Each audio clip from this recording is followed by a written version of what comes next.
Alex, concernant la Syrie, comme Bachar al-Assad l'a dit dans l'une de ses interviews. Je viens de la regarder. Elle date d'il y a quelque temps. Il a dit que le problème de la Libye n'était pas Kadhafi, mais la Libye elle-même. Pour l'Irak, c'était l'identité de l'Irak. Et dans le cas de la Syrie, il semble que ce soit la même chose, qu'Israël ne veut pas d'une Syrie unie.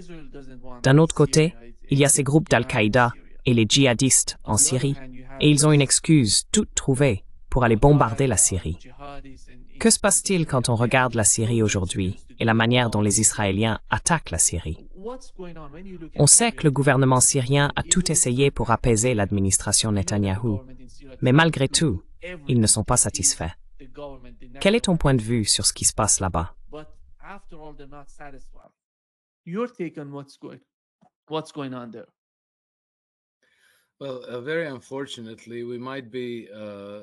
Eh bien, très malheureusement, nous pourrions assister à une escalade militaire accrue en Syrie, qui pourrait embraser toute la région. Cela, vous savez, favorise le camp qui préfère le chaos, et la stratégie du chaos a longtemps été la méthode privilégiée de politique étrangère par l'Empire occidental. Ici, les principaux coupables, avec une longue tradition historique dans ce domaine, seraient les anciennes puissances coloniales européennes, la Grande-Bretagne et la France.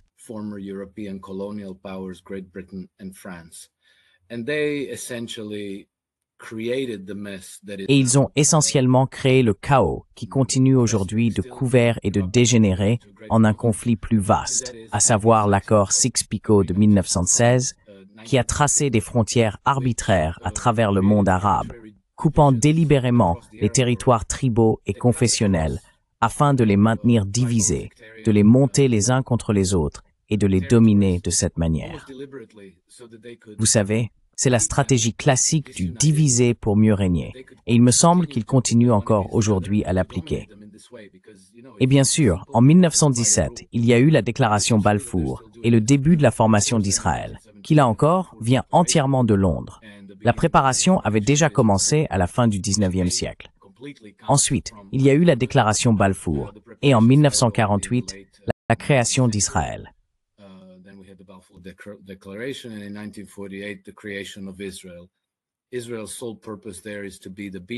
Le seul but d'Israël là-bas est d'être la tête de pont, de maintenir la région déstabilisée et de l'utiliser afin de préserver l'hégémonie occidentale dans la région.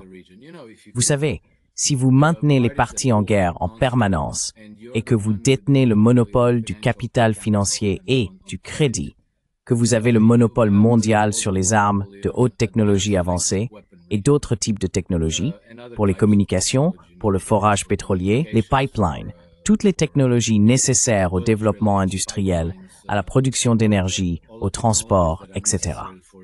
Eh bien, si vous maintenez tout le monde en guerre les uns contre les autres, vous les empêchez de se développer, mais vous les rendez aussi dépendants de vous pour l'argent.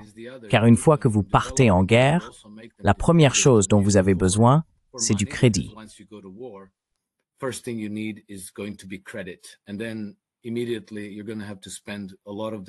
Et puis, immédiatement, vous allez devoir dépenser une grande partie de ce crédit, voire la totalité, en armement que vous achèterez à BAE Systems et autres, qui sont parmi les principaux marchands d'armes au Moyen-Orient.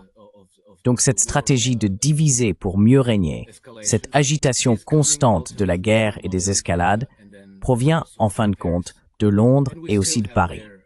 Et nous avons toujours leur présence militaire et navale, des navires français, américains, britanniques.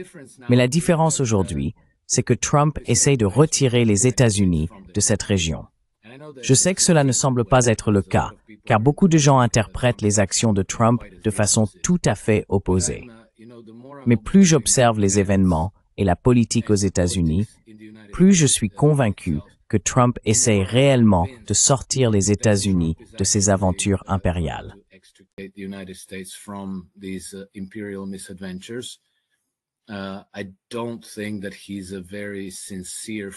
Je ne pense pas qu'il soit un véritable ami sincère de Benjamin Netanyahou, ni un allié sincère de l'État d'Israël. Et je pense qu'il cherche réellement à s'associer avec des nations comme l'Iran, la Russie, la Chine et d'autres. Et Israël est en fait la seule raison pour laquelle cela se produit. Le seul obstacle sur la route de tout cela.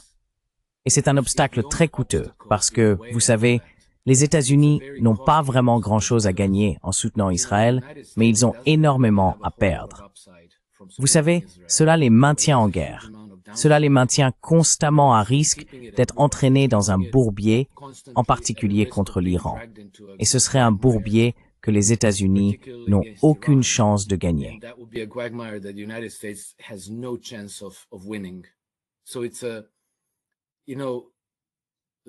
Donc, il y a très peu à gagner, peut-être même rien à gagner, avec le risque potentiel d'une catastrophe, d'un désastre cataclysmique qui pourrait frapper les États-Unis à cause d'Israël. Je pense que la logique de tout cela est tellement évidente et directe que la seule chose qui empêche les États-Unis de changer complètement d'alliance, de loyauté, c'est ce bloc politique très fort, très puissant, constitué des Juifs sionistes aux États-Unis et des chrétiens évangéliques, qui pour des raisons très étranges et irrationnelles, sont totalement et fanatiquement dévoués à l'État d'Israël. Ils croient que d'une certaine manière, c'est biblique, c'est prophétique, c'est l'Armageddon que cela va annoncer la seconde venue du Christ, la venue du Messie.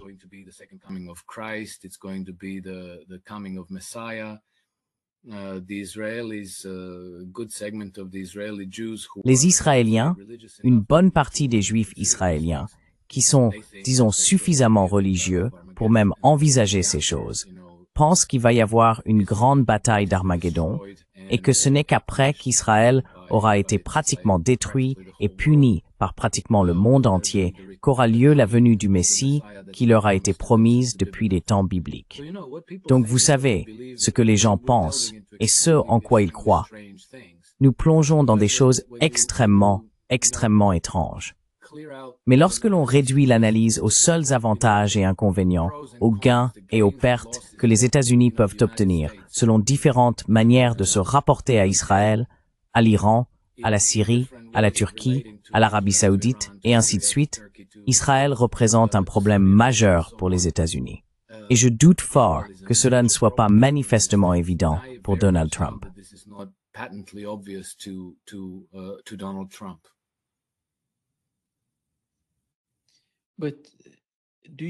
Mais pensez-vous qu'il essaie d'une certaine manière de composer avec Netanyahou? Cherche-t-il d'une façon ou d'une autre à apaiser Netanyahou? Ou bien son administration essaie-t-elle d'apaiser Netanyahou? D'après ce que nous avons vu jusqu'à présent, comment percevez-vous la relation entre les deux administrations?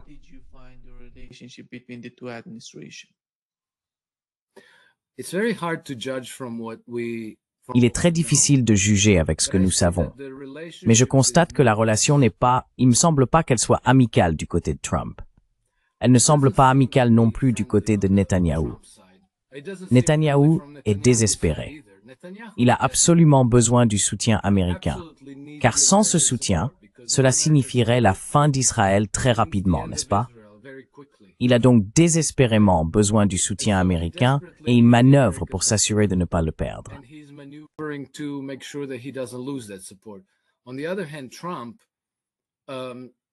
D'un autre côté, Trump ne peut pas se montrer hostile envers Israël.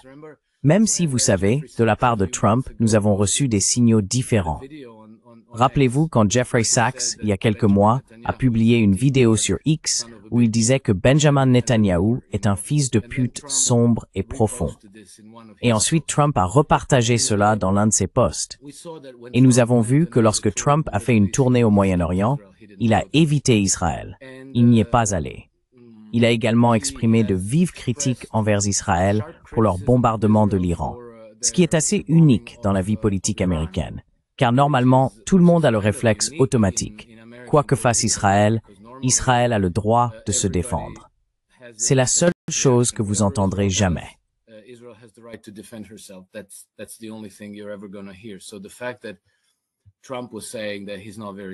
Le fait que Trump ait dit qu'il n'était pas très content d'eux. Et puis, lorsque certains tentaient de suggérer qu'en réalité c'était la faute de l'Iran, il a répondu oui, mais il dirigeait en fait le poids de ses critiques vers Israël. Et puis, on sait aussi que Benjamin Netanyahou s'est rendu aux États-Unis. Je ne sais pas s'il y est encore, mais il y est resté quelques jours. Ils ont eu de très nombreuses réunions, et certaines de ces réunions ne se sont pas bien passées. On sait qu'au moins à une occasion, Donald Trump a quitté une réunion avec Netanyahou en claquant la porte. Il n'y a pas eu de conférence de presse conjointe après cela. Donc, on ne sait pas ce qui s'est passé. Mais il ne semble pas que la relation soit facile.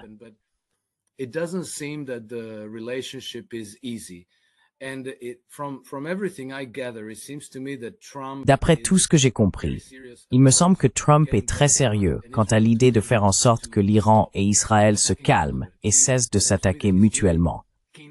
J'ai l'impression qu'il tient vraiment à ce que la région reste en paix. Nous le savons depuis un mois, depuis la fin de la guerre de 12 jours. Mais nous avons aussi, dans l'un de nos précédents podcasts, parlé de la Syrie, que ce serait relativement facile. Et j'ai mentionné l'influence britannique en Syrie, que ce serait relativement facile pour les Britanniques de déclencher quelque chose en Syrie, d'utiliser la Syrie pour provoquer à nouveau un incendie contre la paix dans la région. Et je pense que c'est ce que nous voyons maintenant. Dans l'une de ses récentes interviews en Grande-Bretagne, elle a déclaré qu'Israël menait une guerre par procuration au nom du Royaume-Uni. Et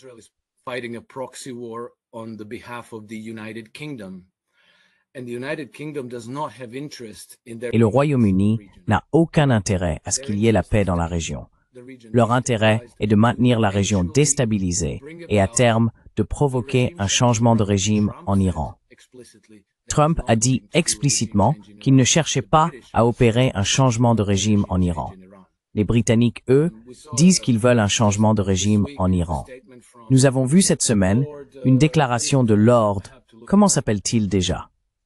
Il faut que je vérifie, Lord Beamish, qui est allé faire toute une déclaration expliquant pourquoi l'Iran représente une grande menace pour la Grande-Bretagne, pour le peuple britannique et pour les intérêts britanniques. C'est donc toujours ce camp-là qui sème la discorde au Moyen-Orient, comme ils le font ailleurs, comme ils le font en Ukraine, comme ils se préparent à le faire dans les Balkans. Et je pense que Trump essaie, en réalité, de faire quelque chose de complètement différent.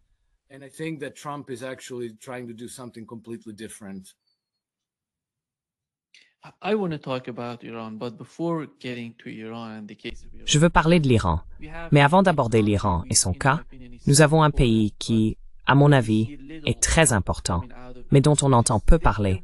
Ils ne font rien d'autre que semer le chaos. Il s'agit de la Turquie. L'Azerbaïdjan? Non, je parle de la Turquie.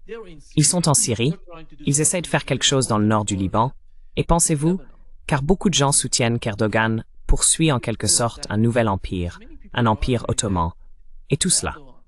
Mais au final, voyez-vous quelque chose de positif ressortir de ces actions, de ces manœuvres politiques de la part du gouvernement turc et de leur implication en Syrie? Il n'essaie rien de positif, compte tenu de ce qui se passe à Gaza. Juste des paroles. Ils se contentent de commenter la situation. Et il y a le cas de l'Azerbaïdjan, comme vous l'avez mentionné. Comment voyez-vous le rôle de la Turquie dans l'ensemble de l'équation?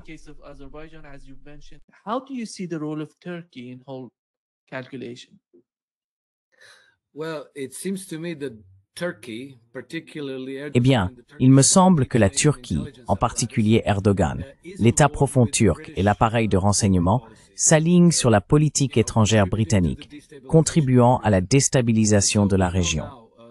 Nous savons désormais que les Turcs ont collaboré avec le MI6 britannique et l'établissement de la politique étrangère britannique pour soutenir le Front al-Nosra.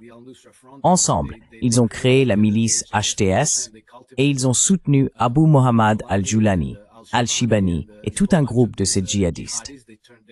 Ils les ont en quelque sorte rebrandés comme des réformateurs, comme un nouveau front démocratique en Syrie, etc.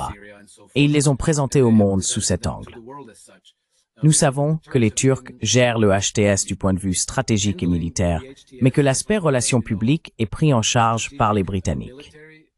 Maintenant, comment cela s'est-il produit?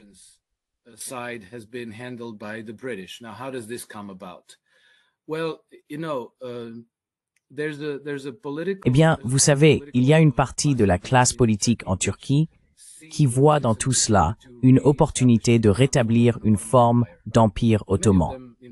Et beaucoup d'entre eux pensent qu'Alep et certaines parties de la Syrie et du Liban devraient en réalité appartenir à la Turquie, qu'elles devraient légitimement être des territoires turcs. Et donc cette, appelons-la ambition, a été exploitée par les Britanniques pour, en quelque sorte, rallier la Turquie à leur orbite, à leur concept géopolitique. L'actuel chef du MI6, Sir Richard Moore, a été l'un des principaux promoteurs de ce concept de la Grande Touranie, n'est-ce pas? La Grande Touranie serait une sorte d'union politique des peuples turciques à travers l'Asie centrale. Parce qu'il y a ces peuples turciques. Cela va de la Turquie jusqu'à l'Azerbaïdjan, puis il y a le Turkménistan, le Tadjikistan, l'Ouzbékistan, jusqu'à la Chine. Ce sont tous des peuples turciques, n'est-ce pas?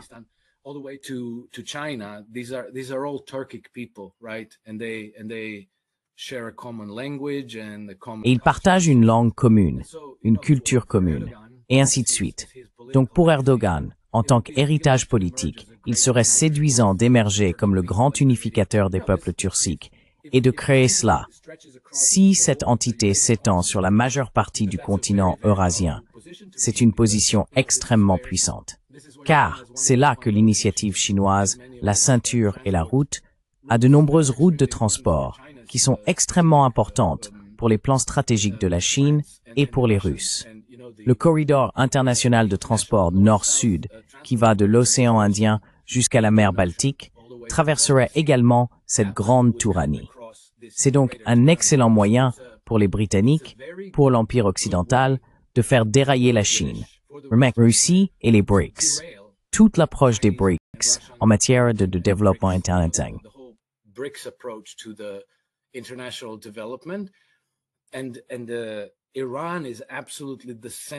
Et l'Iran est absolument le point pivot central dans toute cette affaire. Ainsi, essayer de satisfaire les ambitions de dirigeants turcs comme Erdogan et Aliyev en Azerbaïdjan est une manière de les soudoyer pour qu'ils rejoignent votre camp. Et ensuite, ils disent quelque chose comme « Hey, vous savez, tout cela pourrait se réaliser, mais il faut saboter le projet sino-russe. Nous devons faire dérailler leurs objectifs de développement.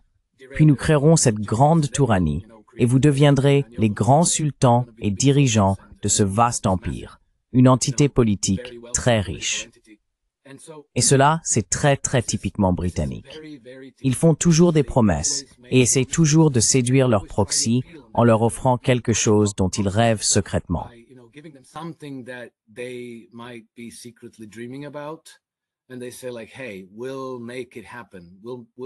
Et ils disent genre, « Hey, on va y arriver.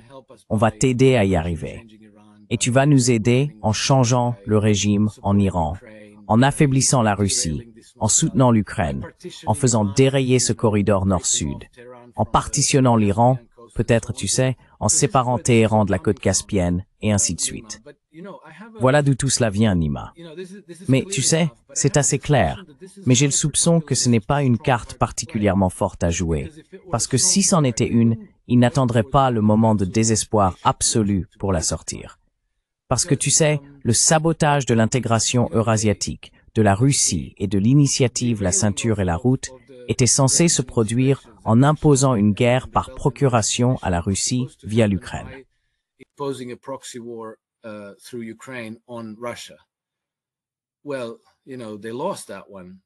Eh bien, vous savez, ils ont perdu celle-là. Et donc maintenant, les Britanniques ont signé un accord de coopération militaire avec l'Azerbaïdjan. Ils ont récemment envoyé un attaché militaire à Bakou pour la première fois de leur histoire. Et puis, je crois que c'était le mois dernier, ou en mai, ils ont signé un accord de coopération militaire avec le Kazakhstan. Pourquoi le Kazakhstan aurait-il besoin d'un accord de coopération militaire avec les Britanniques? Je ne comprends pas, mais je sais pourquoi les Britanniques aimeraient commencer à développer leur réseau de renseignement au sein des services de sécurité du Kazakhstan, parce qu'ils vont bientôt manquer du dernier Ukrainien.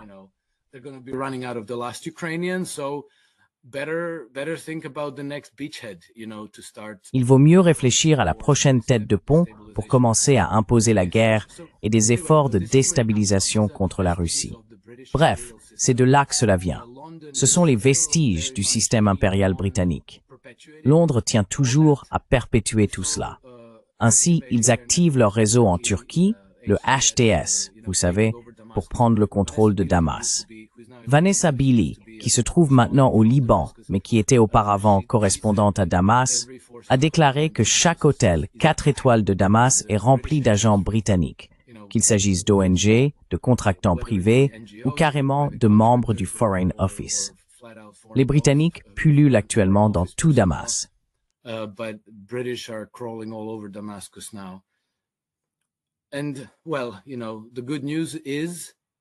Eh bien, vous savez, la bonne nouvelle, c'est que les Russes comprennent de quoi ils retournent.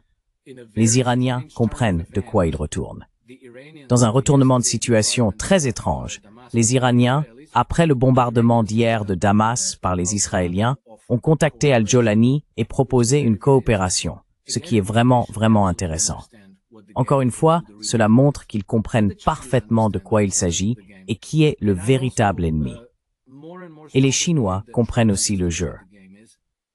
Et je crois de plus en plus fermement que Trump comprend de quoi il s'agit et qu'il est du bon côté de l'histoire.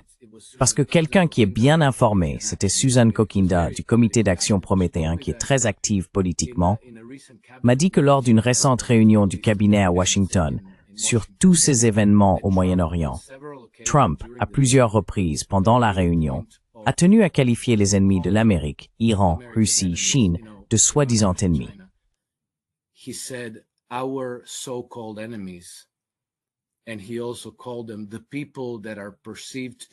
Et il les a également qualifiés de personnes perçues comme nos ennemis.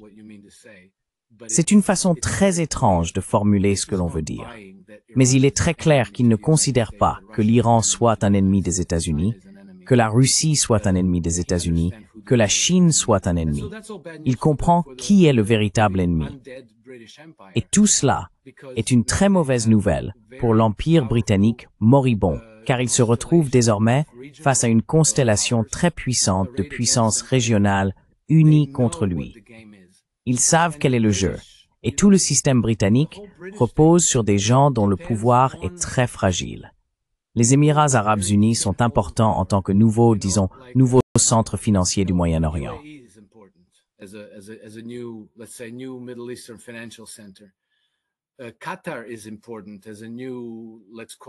Le Qatar est important en tant que nouveau, appelons-le ainsi, quartier général des forces spéciales du renseignement pour l'Empire occidental.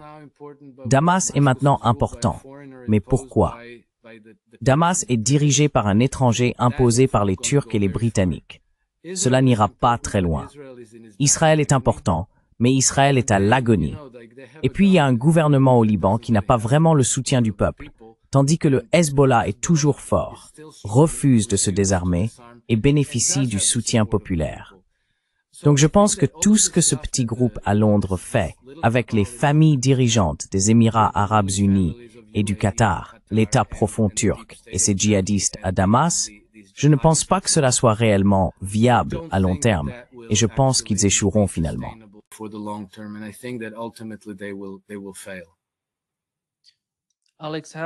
Alex, comment vois-tu le rôle des Britanniques dans les États arabes, en particulier au Qatar? Penses-tu qu'ils jouent le même rôle?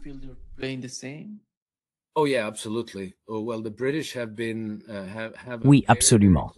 Eh bien, les Britanniques entretiennent une coopération très étroite avec le Qatar.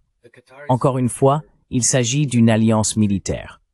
Les Qataris sont, je crois, le seul pays au monde à partager réellement des bases militaires avec les Britanniques sur le territoire britannique.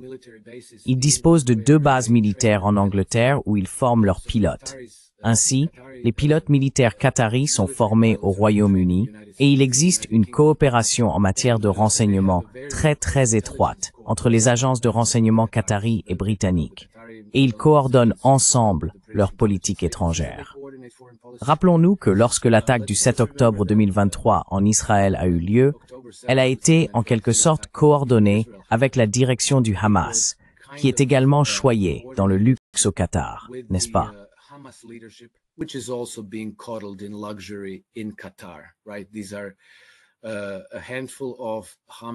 Voici une poignée de dirigeants du Hamas qui mènent une vie de luxe au Qatar, voyagent en jet privé et ne partagent absolument pas l'agonie du peuple de Gaza. Je pense qu'ils ont joué un rôle déterminant dans l'organisation des attaques du 7 octobre en Israël. Il est évident que ce n'est pas une décision que la direction du Hamas a prise du jour au lendemain. Je crois que cela a été coordonné avec la participation israélienne et britannique. Si l'on sait ce qui s'est passé et comment cela s'est produit, il est absolument clair que le 7 octobre était une attaque sous fausse bannière, orchestrée de cette manière, dans le but de provoquer un grand nombre de victimes civiles afin de galvaniser la société israélienne en vue du nettoyage ethnique de Gaza et également de la Cisjordanie. The ethnic cleansing of Gaza and also the West Bank. And this is what we have today. It didn't happen randomly. Et voici où nous en sommes aujourd'hui. Cela ne s'est pas produit par hasard. Cela a été orchestré de cette manière.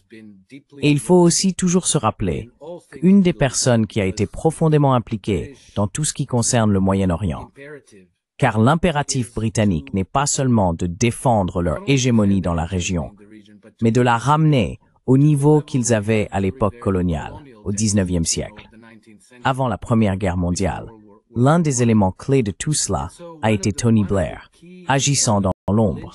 Il n'est pas dans l'actualité.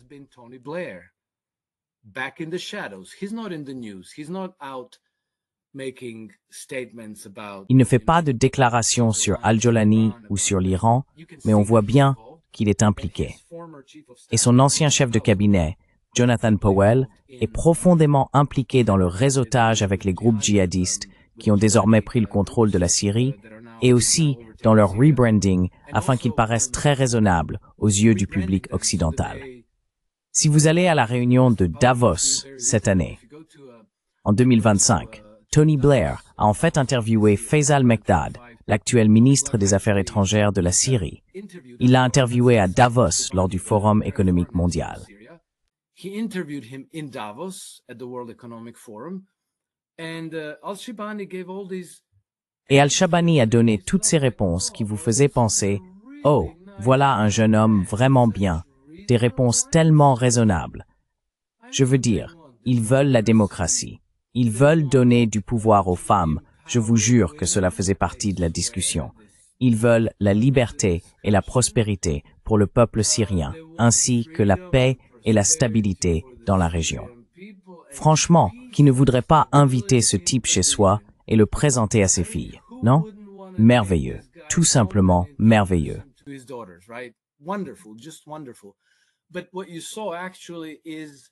Mais ce que vous avez vu, en réalité, c'est exactement ce coup de communication destiné à faire croire à tout le monde « Oh, maintenant nous sommes débarrassés de ce méchant Bachar al-Assad » et ces gens vraiment sympathiques sont là.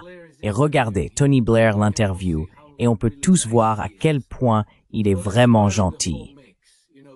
Eh bien, ça fait partie de tout l'ensemble. Vous savez, parce que probablement le public le plus important pour tout cela, c'est en fait l'opinion occidentale. Parce que vous savez, c'est nous qui devons acquiescer, qui devons consentir au nouveau redécoupage de la carte du Moyen-Orient, au changement de régime en Iran et au retour du Shah que les Britanniques et les Israéliens dorlotent et préparent comme prochains dirigeants.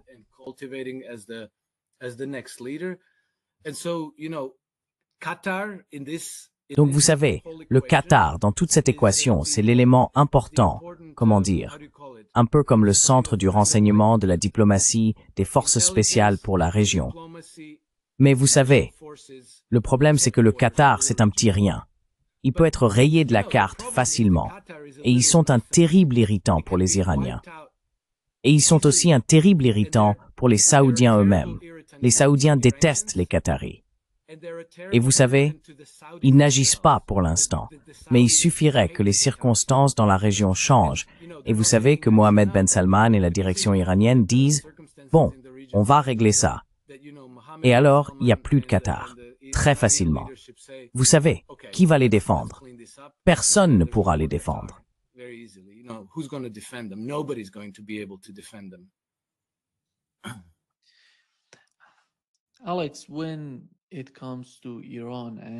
Alex, en ce qui concerne l'Iran, la Russie et la Chine, nous avons récemment entendu le ministre des Affaires étrangères chinois parler de la façon dont ils essaient d'aider l'Iran à défendre sa dignité et sa souveraineté, ainsi que de toutes ces discussions qui ont lieu en coulisses, selon moi, entre l'Iran, la Russie et la Chine, à la suite de l'attaque contre l'Iran.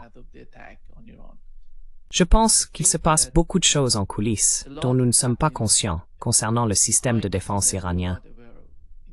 Comment ils essayent de le reconstruire, de le réorganiser et de créer une meilleure position pour l'Iran en cas d'attaque dans un avenir proche.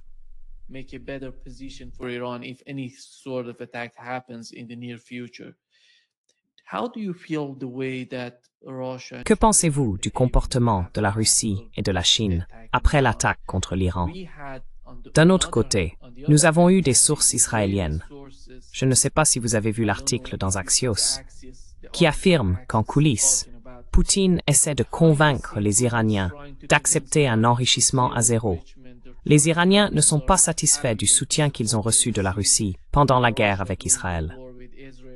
Ils essayent de brouiller les relations entre l'Iran et la Russie, de tracer une ligne de démarcation entre les deux nations. Mais toutes les sources dont ils parlent en Israël ou en Europe, c'est tellement intéressant.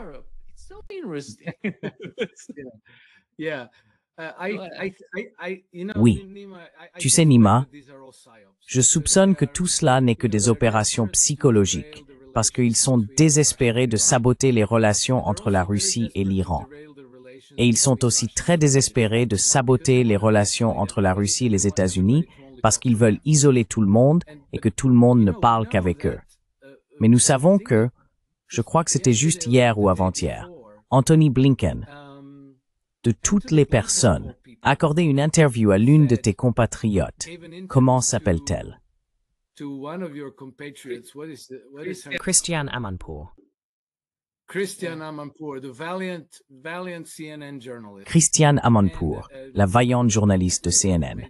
Et Anthony Blinken y a fait quelques révélations très étonnantes, dans lesquelles il a déclaré qu'en réalité, les Iraniens étaient prêts à limiter leur enrichissement d'uranium à, je crois, quelque chose comme 0,67%, même pas 3,7%. Donc, si les Iraniens étaient prêts à faire cela afin d'obtenir la paix et la levée des sanctions, alors comment en est-on arrivé à tous ces problèmes? Quelqu'un a utilisé une tromperie brutale pour lancer cette initiative de changement de régime contre l'Iran. Et je pense qu'encore une fois, il faut placer le Royaume-Uni tout en haut de la liste des suspects. Parce que, vous savez, nous en avons déjà parlé, mais en 2019, ce sont les Britanniques qui ont essayé très activement de persuader Donald Trump de lancer une attaque contre l'Iran.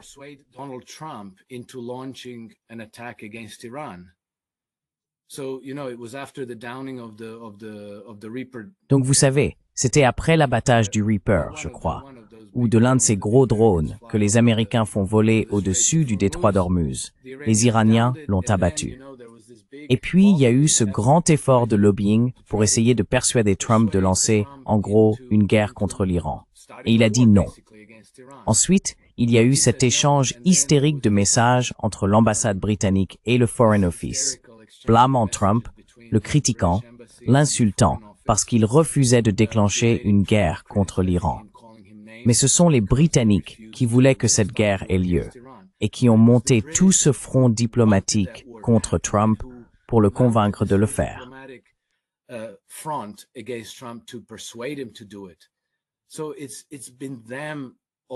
Donc, ça a toujours été eux, sans arrêt, toujours mêlés à l'affaire, mais toujours en agissant dans l'ombre, parce qu'ils veulent que les Américains fassent le sale boulot. Et puis, quand les Américains font le sale boulot, les Britanniques surgissent souvent et prétendent être très critiques envers les Américains à cause de l'usage de la force. Ils disent qu'ils ne devraient pas faire ça, que c'est terrible, que c'est affreux. Mais ensuite, ils disent, nous sommes là pour aider, nous allons apporter la paix et la stabilité, et nous allons diriger les négociations. Au fait, nous allons nous en charger. Nous allons négocier une sorte de règlement pacifique, parce que nous sommes entièrement tournés vers la diplomatie. Nous voulons nous asseoir à la table et discuter. Mais c'est toujours le même instigateur.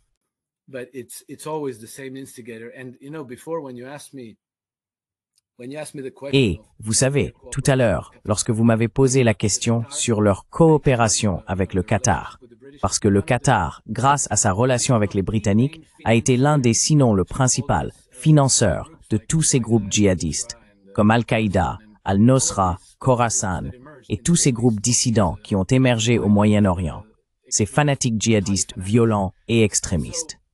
Il y a donc une personne, une chercheuse appelée Karine Gevorgian, qui est une experte orientaliste, n'est-ce pas? Et voici une citation directe d'elle. La Grande-Bretagne essaie de prendre la tête de la domination mondiale aux États-Unis. L'un de leurs outils est le contrôle de pratiquement tous les mouvements islamistes radicaux dans le monde. Donc, c'est pas seulement moi qui le dis. Si vous grattez sous la surface et que vous examinez vraiment ce qui se passe et qui sème le trouble dans la région, vous tombez sur le Britannique.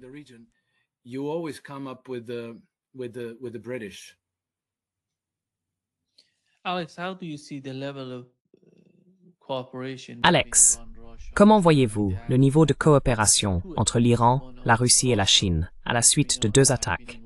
L'une contre la Russie, qui à mon avis était une mission britannique sur le sol russe, contre des bombardiers nucléaires menés par des Ukrainiens. Et l'autre, les Israéliens. Peut-être que les Britanniques les soutenaient en coulisses, nous ne le savons pas. Mais comment ces deux attaques contre la Russie et l'Iran ont-elles modifié la situation interne et la dynamique des relations entre l'Iran, la Russie et la Chine? Il semble, j'oserais dire que du côté de l'Iran, ils sont beaucoup plus proches de la Russie et de la Chine qu'auparavant. Quel est votre avis sur ce qui se passe en termes de coopération militaire et de sécurité régionale, qui est si importante pour la Chine et la Russie, comme vous l'avez mentionné, avec ces djihadistes venus de Syrie, allant même jusqu'au Turkménistan selon moi? Comment voyez-vous la situation entre ces trois pays importants?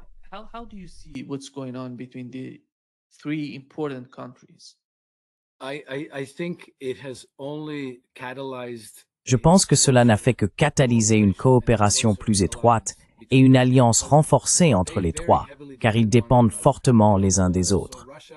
Vous savez, si par exemple, il y avait un changement de régime en Iran, et si l'Occident parvenait à imposer le Shah, et que le Shah réorientait alors l'Iran vers Israël et l'Occident, cela signerait la fin du corridor international de transport nord-sud, qui est d'une importance stratégique majeure pour la Russie. C'est aussi une composante essentielle de l'initiative La Ceinture et la Route. Donc à ce titre, c'est également extrêmement important pour la Chine. Cela relie aussi l'Inde au nord-est de l'Europe et au nord-ouest de la Russie. Donc pour tout le monde, sauf l'Empire occidental, c'est très important. Maintenant, quiconque comprend cela comprend qu'il n'a pas besoin de preuves supplémentaires sous la forme de bombes israéliennes ou américaines.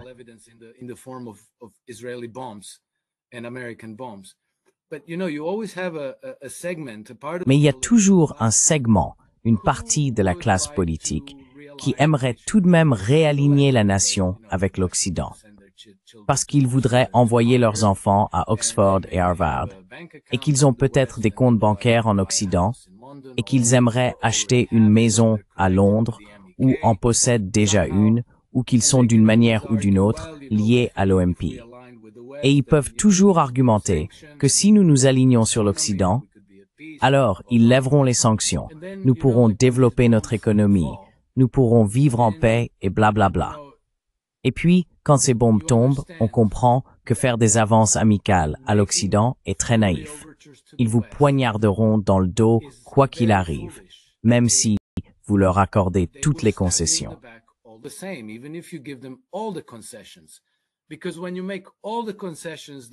Parce que lorsque vous faites toutes les concessions qu'ils demandent, alors ils vont dire, d'accord, attendez une minute, voyons cela. Et ensuite, ils reviendront avec de nouvelles exigences. Ils ne vont pas dire, eh bien, si vous avez accepté tout cela, alors nous sommes les meilleurs amis du monde. Nous pouvons lever toutes les sanctions. Nous pouvons être amis et alliés. Nous allons investir dans votre pays. Vous allez recevoir toutes sortes de capitaux pour le développement. Et ainsi de suite. Cela ne se passe jamais comme ça. Ils reviennent toujours avec de nouvelles exigences. Et ils l'ont déjà fait. Vous savez, quelle que soit la crise à laquelle vous faites face, si vous analysez l'histoire, c'est toujours la même chose. Vous savez, en 1938, la crise des Sudètes entre l'Allemagne et la Tchécoslovaquie, à propos de la région des Sudètes à l'ouest de la Tchécoslovaquie, c'était la même chose.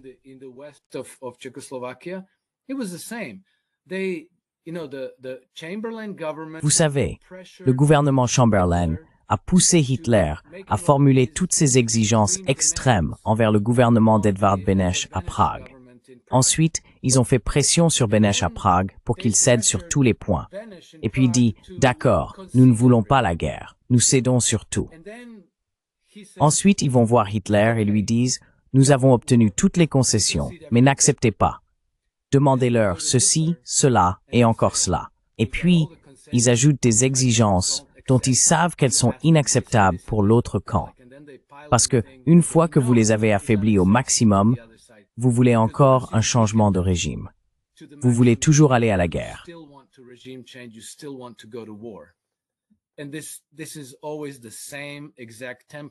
Et c'est toujours exactement le même schéma. Maintenant, vous savez, une chose, si vous comprenez où se situent les lignes de fracture, comment elles sont tracées, et quelle est la véritable nature de la guerre. Et je reviens toujours à cette même idée de George Soros. C'est une guerre entre deux systèmes de gouvernance. Vous comprenez que la guerre est existentielle pour la Russie, mais elle l'est aussi pour l'Iran et pour la Chine, parce que si l'Occident parvenait à provoquer un changement de régime en Russie, alors de la même manière qu'ils ont utilisé l'Ukraine comme un proxy contre la Russie, ils utiliseraient la Russie comme un proxy contre la Chine.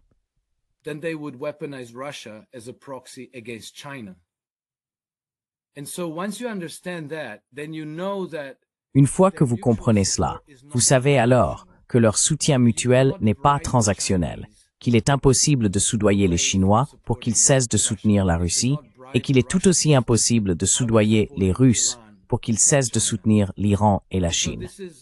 Nous en avons d'ailleurs eu la preuve la semaine dernière.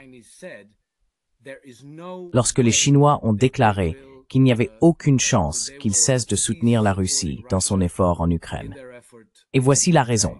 Parce que c'est vraiment existentiel et qu'il s'agit véritablement d'une guerre pour l'humanité. Entre d'un côté, l'Empire occidental, quelle que soit la réincarnation de l'Empire britannique que l'on considère, et de l'autre, pratiquement tout le reste de l'humanité. Et cela nous inclut, nous, en Occident.